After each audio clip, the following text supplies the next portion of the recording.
October 24th. I killed someone today. I keep trying to write it down, hoping the words will make it feel less real, but they don't. They just stare back at me, cold and final. It wasn't supposed to happen. My instincts took over, and before I even realized what I was doing, I pulled the trigger. I can't stop replaying it in my head. What if I had taken a second glance to see what was attacking me? Would she still be alive, or would I be the one lying in the dirt right now? I don't know. I'll never know. Let me go back to the beginning of the day. Maybe if I put it all on paper, I can clear my head and I'll stop seeing her when I close my eyes. I woke up this morning feeling rested. I let myself enjoy the quiet for a few moments. No Scorched screaming in the distance. No ferals lurking in the shadows. Just a breeze in my breath. Almost peaceful. Before I left, I decided to comb through the Overseer's camp one last time. It's been picked over pretty thoroughly by me and whoever else has passed through. But I managed to find a few things. A couple of old rations, a decent knife, and even a change of clothes that actually fit. They're plain and worn, but at least they'll make me less of a walking target. The Vault 76 suit stands out too much in the Wasteland. Then, I packed up what little I have and took one last look around. The Overseer left her mark here. Her logs, her plans. She's got a mission, and I get the feeling it's going to take me places I'm not ready for. As I made my way to Flatwoods, I came up on what looked like a military checkpoint. It wasn't much to look at. Just two soldiers among a few barricades and a flag with the gear and sword emblem fluttering in the breeze. I walked up and talked to them, though I was a bit shaky.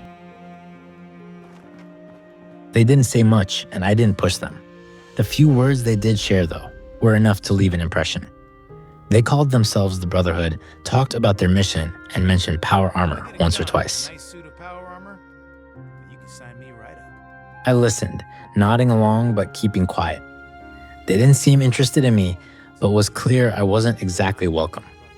There's something about them unsettles me. It's not just the weapons and armor, it's the way they talk, like they know what's best for everyone out here. After I got a sense of who they were, I was back on the road. Flatwoods is still ahead of me, and I'm sticking to the plan. But something tells me I haven't seen the last of the Brotherhood of Steel. Just as I was entering the town of Flatwoods, I came across a new terrifying creature. It was a mutated hairless thing the size of a dog, with a bloated body and massive teeth. At first, I thought it was just a scavenger, but when it spotted me, it squealed and dug under the ground. I panicked, fumbling for my pistol. I jumped up onto a car to get off the ground. My shots were messy, but I managed to take it down. This wasteland keeps throwing horrors at me, and I know it's not done. After my encounter with the mole monster, I made it to the center of Flatwoods. The first thing I noticed was the logo painted on a piece of scrap wood. The responders. I remembered the Overseer mentioning them in one of her logs. Something about a group that tried to help survivors after the bombs fell. Seeing that logo gave me a strange sense of hope, like maybe there was some order left in the chaos. The town itself is small. There's a church right in the center, its steeple standing tall against the horizon. The doors are open, and inside, I could see makeshift beds and crates of supplies. It must have been a refuge once, maybe still is for some. Around the town, small farms and pens dot the landscape, patched together with scrap metal and wooden planks. The two-headed cows that people call Brahmin shuffle around town freely, their two heads swaying lazily as they chew. It's clear people worked hard here, trying to carve out something stable in the middle of all this destruction. But there's an emptiness too. The silence is heavy, like the town is holding its breath. I found signs that people were here, such as tools, workstations, and dead bodies, but now there is only one woman left. I stepped into the makeshift clinic in the church to continue my search for the Overseer. Sure enough, I found a Vault Tech storage container with a holotape inside. Overseer's log, town of Flatwoods. My God, there's no one here. The old tavern, the church, people were using them for shelter, but they're gone. Mutations we expected. But there's something else. A disease. I was attacked by... Well, it used to be a person. But it had these green, glowing lesions, and its voice... angry, tortured. We are one. One what? Whatever happened here is beyond anything we expected. And we expected a lot. Before they were wiped out, the survivors called themselves the Responders. Looks like they were made of firefighters, police, emergency medical staff. They even have an automated system to teach people about treating water, food, survival. I'm doing their tests, and you should too. I know it's even worse than we imagined, but someone's got to know where the missile silos are, and how to secure them. The Responders are the best lead we have. This is the Overseer, signing off. The Responders seem almost larger than life, protecting and helping the survivors. Some of them had to still be alive. The Overseer instructed me to take their training and become a volunteer in their ranks through the automated system they set up. This would also give me access to their terminal in the clinic, so I walked across the street to sign up. Inside the tavern, I found a woman. Her name is Heather, and she lives in Flatwoods with her dog Chloe. Though she wears the jumpsuit, she admitted that she wasn't one of the original Responders. She took the training here and decided to stay in town, as she loves hearing people's stories. I wished her luck and headed over to the terminals to sign up for the Responder training. Hopefully I could find where the real Responders headed off to. The tasks given by the terminal were pretty straightforward. First up, learn to clean water from Keisha McDermott, a researcher in hydrology. I found her lying on the banks of the river that wrapped around the town. According to her logs, she seemed like a hero. The teacher who shielded her students when the bombs fell and who dedicated the rest of her life to something greater, making sure people had safe water to drink. Beside her, there were scattered tools, a broken test kit, and a few vials. Even in death, it felt like she was still working, still trying to protect people. Her legacy was an old holotape and the test she created to determine how contaminated the water sources around town were. I took a sample of water from the river and a local water pump and analyzed them at her terminal in the clinic. No surprise, all water sources around Flatwoods are highly contaminated and irradiated. Boiling water seems like a necessity from here on out. The second task was to cook food, which took me to another pleasant sight, the corpse of Father Dilbert Winters. Even in the face of devastation, he'd held on to his faith, believing the bombs were part of some divine test, though he must have struggled with being left behind like everyone else. He didn't just preach, though. He led, teaching survivors how to cook with what little they had and helping others cope with the unbearable weight of guilt and loss. Laying on the cold floor, his life cut short, it was clear his faith wasn't just in a higher power. It was in the people he worked so hard to help. I found some of Father Winter's old recipes, carved some steaks from one of the local Brahmin, and cooked at the cooking station. As the father said, just cook it until it stops oozing. And with those two things done, I was admitted in as a full volunteer. I headed back to the clinic and accessed the terminal. According to the leader of the Responders, they had their main base at Morgantown Airport. So that was to be my next stop. As I left Flatwoods, I took one more look back. Something seemed a bit off to me. I had found the Responders long since dead. More importantly, I didn't see any Scorched. I don't know much about these walking monstrosities yet, but it seems like the Responders left at Flatwoods were killed by something else. Father Winter's terminal talked about a group in the mountains, a group that seemed to be up to no good. Were they the ones responsible for the Responders' deaths?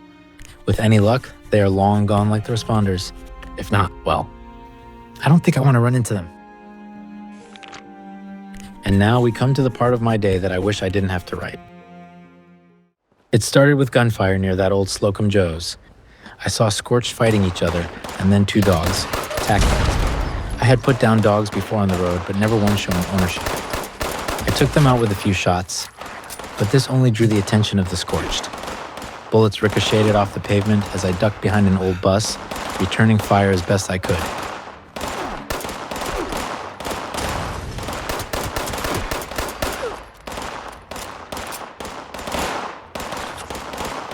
Then I saw it. the edge of a figure on the other side of the bus. Just a glimpse of leather and movement. I assumed, without thinking, it was another Scorched. I aimed for the hip and fired a few shots.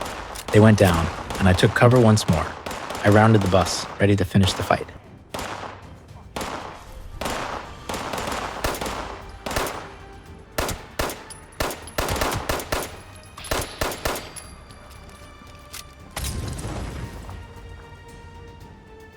But it wasn't a Scorched I had shot.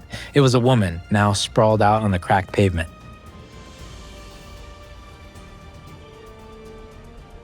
She had spiked hair, leather pants, a harness across her chest, and a gun in her hand. But her eyes weren't glazed and wild like the Scorched. They were just empty, human. I don't even know if she was shooting at me. Maybe she thought I was one of them, firing in self-defense. Or maybe she was trying to protect herself from the chaos around us and got caught in my panic. I didn't give her a chance to explain or even to shout. As I took in what I had done, a man walking around on the top of the hill caught the corner of my eye. Panic hit me like a bullet. Was he with her? Would he think I'd done it on purpose? Was he coming for me? I couldn't take the chance. My legs moved before my brain caught up, and I sprinted down the road, leaving the bus, the gunfire, and her body behind. I should have stayed. I should have faced him, explained what happened. Maybe he would have understood. Maybe he wouldn't. But I ran. Now, all I can think about is her lying there, lifeless because of me. And those questions I'll never have answers to. Was she aiming at me? Could I have stopped her without pulling the trigger? Did I even need to shoot? My brain pushed aside the thought of killing an innocent person. I didn't have time to think about it in the moment. I needed to continue on to the airport. At first glance, the airport looked quiet, almost peaceful, but that didn't last long. The trouble started at the main gate. Scorched were there, standing like sentries. It was eerie. They weren't just wandering like the others I'd seen. They were guarding the entrance with weapons at the ready. And the moment they saw me, they opened fire. Inside the gates, I found my first signs that the responders had been here. Tents and medical equipment were seen with Scorched wandering among it all. The main building seemed boarded up at first glance. The sun was starting to set and I needed to act quickly. I made a plan. Clear out the Scorched, find out what I could about the overseer's whereabouts, and find a way into the old airport building to take shelter for the night. I hoped it was less Scorched-filled inside. I had hoped. After clearing the main entrance, I made my way around the side of the building to the tarmac. It stretched out like a graveyard of survival. Old tents, abandoned community areas, and makeshift shelters were scattered across the concrete, signs of a community that had once called this place home. But now, it was crawling with Scorched. They moved among the wreckage like they belonged there, dragging their feet and clutching weapons. Some still wore what looked like responders' uniforms, torn and burned but unmistakable. While searching through all of the old hangars for clues about the overseer, I came across signs of death and devastation. I hate to admit it, but dead bodies, skeletons, blood, and gore were becoming all too common. I always noticed them, but the sight of it all has started to affect me less and less. It's strange and a bit concerning. In one particular bunker, which looked like the home of the local mechanic or handyman, I stumbled upon some useful items, including a new marksman rifle. I didn't have many bullets for it, so I tucked it away for safekeeping. Further down, I found another hangar outside of a fenced-in area at the far end of the tarmac. Inside was a clinic and what seemed to be a medical research facility. It was eerie, the silence punctuated only by my own cautious footsteps. After finding what I could in the clinic downstairs, I moved to the second floor and came across a disturbing sight. A Scorched laid out on a table mid-dissection. The smell of decay was overwhelming, but I forced myself to stay and investigate.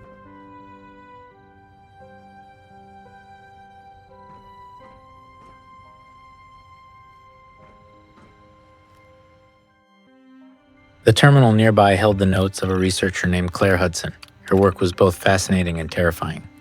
She wrote about a creature called the Scorched Beast, a monstrous being with giant wings, highly radioactive, and often traveled alone or in small groups. The description alone was enough to make my blood run cold. Claire believed these beasts were the source of the Scorched plague. Her notes also described the horrifying transformation caused by contact with a Scorched beast. The skin darkens, a stench of ash permeates the air, and burning lesions appear, resembling smoldering embers. Humans lose their higher mental functions and become aggressive, attacking anything in sight with whatever weapons they can find. It's a fate worse than death, turning people into mindless killers. And it doesn't stop at humans. Any creature can fall prey to this change. Despite the bleakness of her findings, Claire held onto a sliver of hope. She believed a cure might be impossible, but a vaccine could be within reach. She mentioned finding equipment at AVR Medical Center that could help in creating this vaccine. This is something I need to look into, not only for my own protection, but maybe this could help other people too. Her last entry was filled with practical advice that could save my life. Scorched beasts should be avoided at all costs. If I encounter one, I need to find cover and shoot from a hidden position.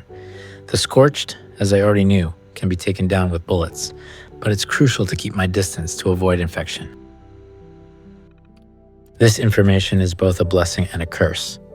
It equips me with the knowledge I need to survive, but it also paints a stark picture of the dangers lurking in this new world. Every step outside feels heavier now, knowing what's out there. With the sun long gone from the sky, I headed into the concourse. I felt physically, mentally, and emotionally exhausted from the long day and was hoping against hope that some of the responders were still inside, waiting to welcome me with open arms and a warm meal. That wasn't the case. As soon as I entered, I saw a giant aircraft sticking from the roof. I didn't have time to take in the strange spectacle for long, as I quickly realized the place was overrun with Scorched. Their guttural growls and shambling footsteps echoed through the halls, making every corner a potential death trap. I had no choice. I was going to need to fight my way through.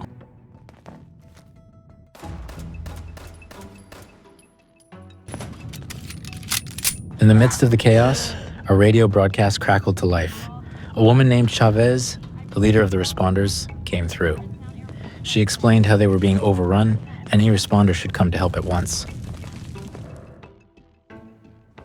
As I continued through the building, I noticed that they had set up a maze, blocking doorways and staircases to funnel the Scorched into kill zones. It was a desperate plan, but they were outnumbered and outmatched. It would seem that the Scorched turned the tables, slaughtering everyone. I fought for what felt like hours before I found myself at a locked door, requiring a key card to open.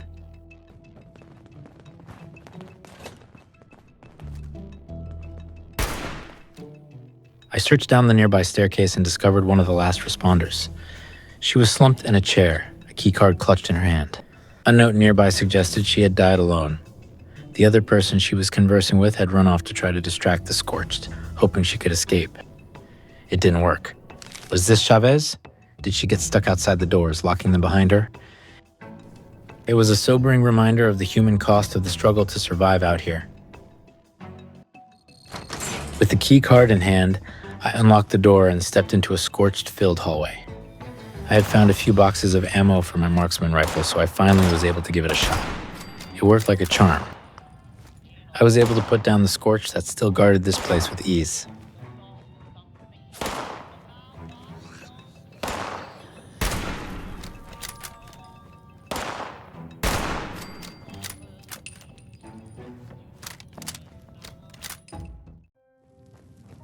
I made my way to the end of the hallway and through the door into what seemed to be the last safe place in the building.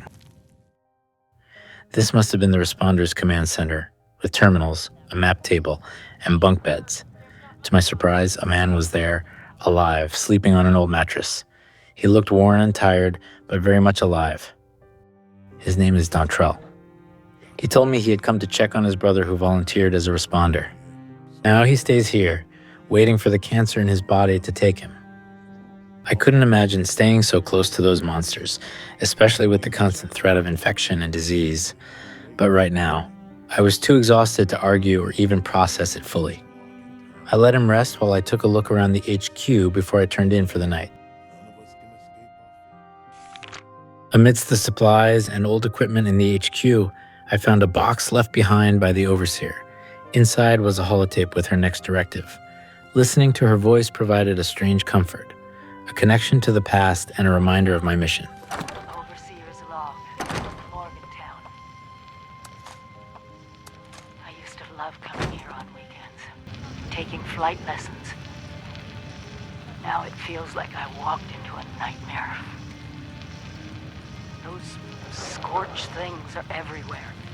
I kept quiet. They didn't see me. I managed to observe them for a bit.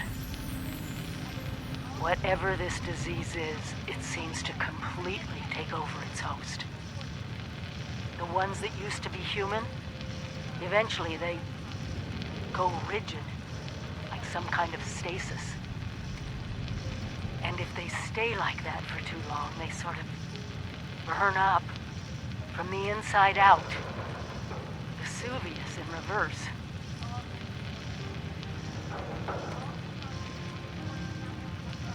I wondered what could possibly cause all this. And then I got my answer.